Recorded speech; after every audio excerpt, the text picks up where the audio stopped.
ليه بنتعلق بالشخص الغلط؟ وإيه هي جذور التعلق وارتباطه بجروح الطفولة؟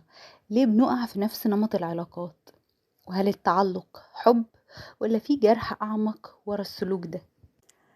في الفيديو ده هشرح لك بشكل عميق ومبسط الفرق بين التعلق والحب الحقيقي والجروح النفسية اللي بتخليك متعلق زي جرح الهجر والرفض والإهمال، وإزاي تبدأ رحلة التعافي والتحرر والوعي علشان تعيش علاقات صحية وآمنة. ولو بتتكرر معاك نفس العلاقات ونفس الأنماط وبتحس إنك مش قادر تسيب حد حتى وهو بيأذيك، فالفيديو ده ليك.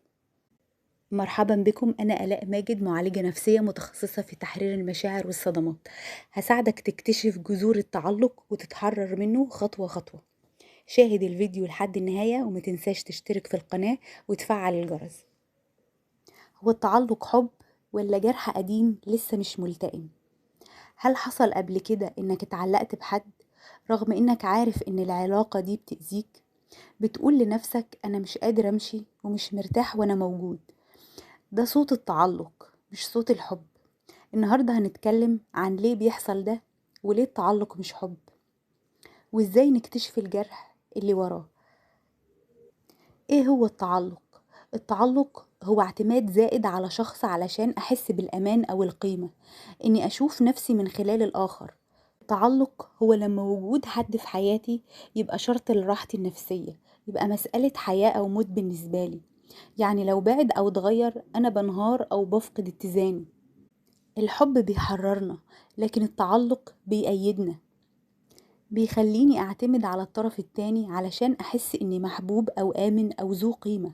ولو الاخر رضي عنك تحس انك فوق السحاب وطاير من الفرحة، ولو مشي او مش راضي عنك بتحس كأنك بتختنق وهتموت من غيره.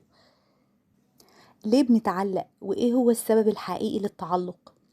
السبب دايما في جرح متخزن من الطفولة. التعلق مش بيظهر فجأة، ده نتيجة جروح من الطفولة، زي جرح الهجر لو اتسابنا بدري أو حصل انفصال، جرح الإهمال العاطفي لو محدش شاف احتياجاتنا أو سمعنا، جرح الرفض أو التقليل لو اتحسسنا إن احنا مش كفاية أو مش محبوبين أو قليلين. الجروح دي بتخلينا نكبر وعندنا عطش شديد ودائم للحب، بس مش أي حب. بننجذب أكتر للناس اللي بتنشط نفس جروح الطفولة، لنفس الشخصيات اللي سببت لينا الجرح أصلا. بنتعلق أكتر بالناس اللي بيشبهوا الجرح مش اللي بيشبهوا الحب. ايه هي علامات التعلق المرضي؟ أول حاجة الخوف الزائد من الفقد. طب وتاني حاجة بتتنازل عن نفسك وعن حدودك لإرضاء وبقاء الشخص الآخر. وعدم تحمل المسافة أو الشعور بالقلق الشديد وعدم تحمل البعد وقت الخلافات. الإحساس بالفراغ لو الطرف التاني مشي أو مش موجود، بتحس كأنك هتموت أو بتختنق من غير وجود الشخص ده في حياتك أو لو غضب عنك. طيب إزاي نفرق بين الحب والتعلق؟ الحب حرية ودعم متبادل بين الطرفين، في إحساس بالأمان وإني أقدر أدي للآخر مساحة. أنا بحب الآخر بس مش بشوف نفسي من خلال الآخر. ولو بعد بزعل بس مش بنهار أو بحس إني هموت. إنما التعلق بتحس بقلق ورغبة شديدة في السيطرة على الآخر، وخوف شديد من الهجر أو الرفض، احتياج دائم لوجود الطرف الآخر لأنك بتشوف نفسك وقيمتك من خلاله.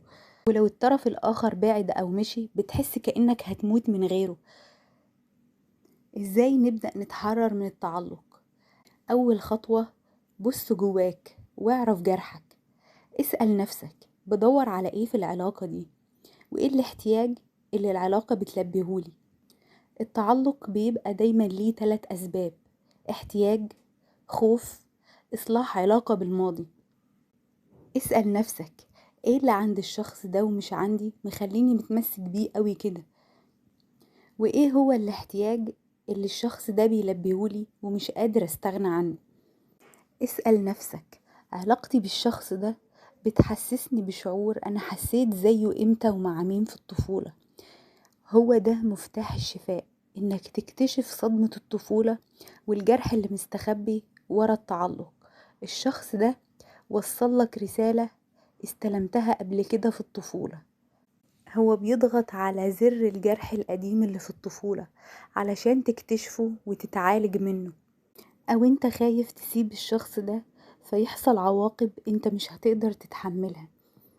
خليك واعي بجروحك واحتياجاتك النفسية، واطلب مساعدة نفسية متخصصة لو ما قدرتش تتخطى العلاقة لوحدك. الخلاصة، التعلق مش ضعف، هو جرح قديم محتاج للشفاء. لو عجبك الفيديو ما تنساش تعمل لايك واشتراك في القناة علشان يوصلك فيديوهات جديدة وتمارين جديدة تساعدك في رحلتك للشفاء. بتمنى لك السلام والشفاء والمحبة لأنك تستاهل. سلام.